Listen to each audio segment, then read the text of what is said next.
Every Nord in Skyrim has a deep, almost instinctual distrust of elves. It's a tension that has defined the province for thousands of years. But this ancient hatred wasn't born from a simple rivalry. It was forged in fire and blood, on a single night of unimaginable slaughter known to history as the Night of Tears. This is the story of the massacre that started Skyrim's forever war. Our story begins long before the age of dragons we know, when the first humans sailed from the frozen continent of Atmora to the shores of a new land. This land was pristine, wild, and already inhabited by a powerful and advanced race, the Snow Elves. The leader of these human settlers was a legendary figure named Ysgramor.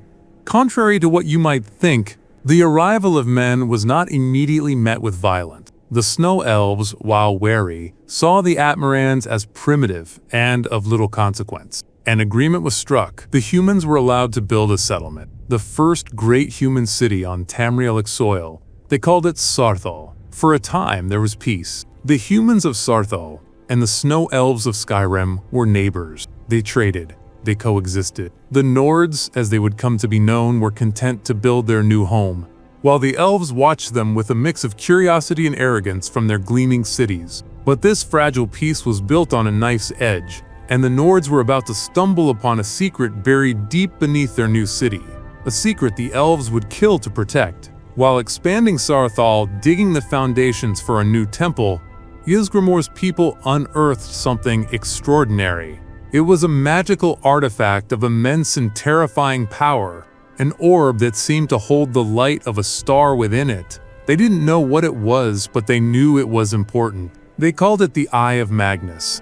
The Snow Elves knew exactly what it was, and they were terrified. The Eye of Magnus was a relic from the dawn of time, pulsing with a power so immense it could unmake the world. The Snow Elves had known of its existence, but they were content to leave it buried, its power dormant and contained. But these primitive, ambitious humans, what would they do with such a thing? The fear of the unknown, of what this upstart race might unleash, consumed the Snow Elf leadership.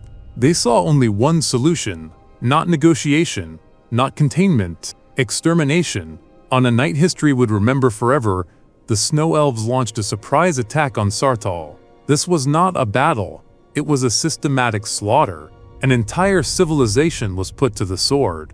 Under the cover of darkness, elven warriors swarmed the city, their magic setting the great wooden halls ablaze. They killed everyone, the men fighting to defend their homes, the women clutching their children, the infants in their cribs. No one was spared. The city of Saarthal, the first beacon of humanity in Tamriel, became a mass grave, its streets running with blood.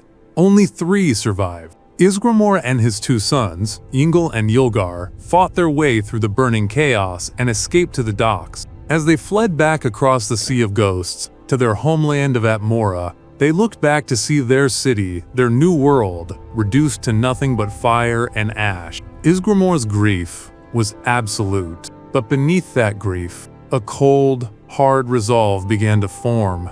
This was not an act of war. This was a betrayal of the deepest kind, and it would be answered. When Ysgramor returned to Atmora, he didn't just tell the story of the massacre, he showed it. He presented the tears of his people, the blood and ash he had carried with him from Saarthal. His personal tragedy became a rallying cry for the entire continent. The story of the Night of Tears spread like wildfire, and every warrior in Atmora rose to answer the call for vengeance. They became the 500 Companions, an army forged from grief and fury, with one single-minded purpose: to return to Skyrim and erase the Snow Elves from existence. When Ysgramor and his 500 companions landed on the shores of Skyrim, it was not as settlers, but as conquerors. This was the beginning of one of the most brutal wars in Tamriel's history. The Nords, armed with Atmoran steel and burning hatred, unleashed a relentless campaign against the Snow Elves. This time,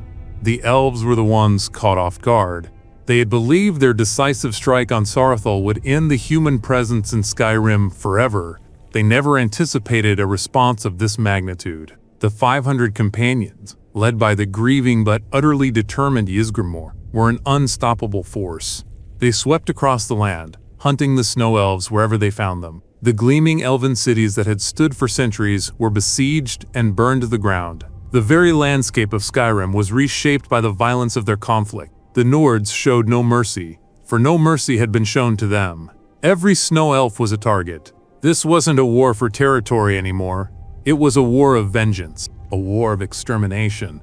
The Snow Elves, for all their magical power and advanced civilization, were driven back. Their numbers dwindled. Their armies were shattered. Defeated and broken, the last remnants of their race faced a terrible choice: certain death at the hands of the Nords, or a desperate gamble for survival.